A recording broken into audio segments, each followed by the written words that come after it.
আসসালামু আলাইকুম বন্ধুরা, আপনারা কেমন আছেন বন্ধুরা? আজকে আমি আপনাদেরকে আইসক্রিম করে দেখাবো। এত গরমে চকোবার আইসক্রিম করে দেখাবো।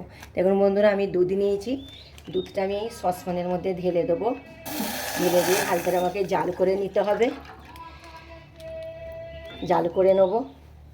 গরম হয়ে গেলে বন্ধুরা এই শুকনো দুধটাও আমি দিয়ে দেব। এই শুকনো দুধটা আমি এর মধ্যে দিয়ে দেবো বন্ধুরা।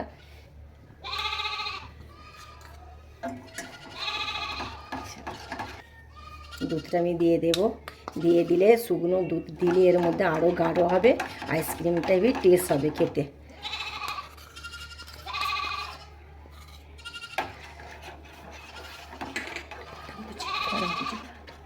চিনি দিয়ে দিলাম।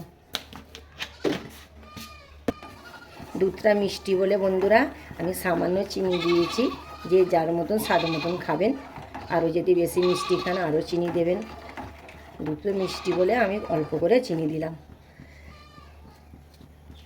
মিল্ক আর মিল্ক পাউডার, মিল্কি বারটা এর মধ্যে দিয়ে দেব। আর ডেয়ারি মিল্কটাও এর মধ্যে দিয়ে দেবো। ভালতার আমি নেড়ে চেড়ে নেব।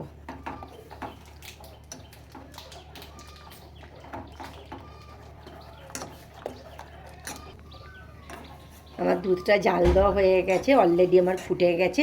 এবার একে নামিয়ে নেব। নামিয়ে নিয়ে আমি ঠান্ডা করে নেব বন্ধুরা। এবার আমি কাপের মধ্যে দুধটা দিয়ে নেব। ভর্তি ভর্তি করে ঢেলে নেব।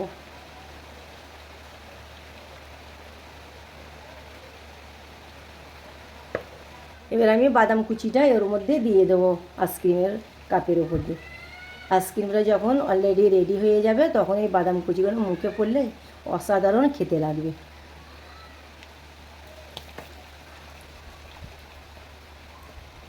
দেখুন বন্ধুরা, আমার আইসক্রিম প্যাকিং রেডি। এবার আমি ফ্রিজে দেবো আধ ঘন্টার মধ্যে। আমার এইটা জমে যাবে আইসক্রিম। আমি আসছি।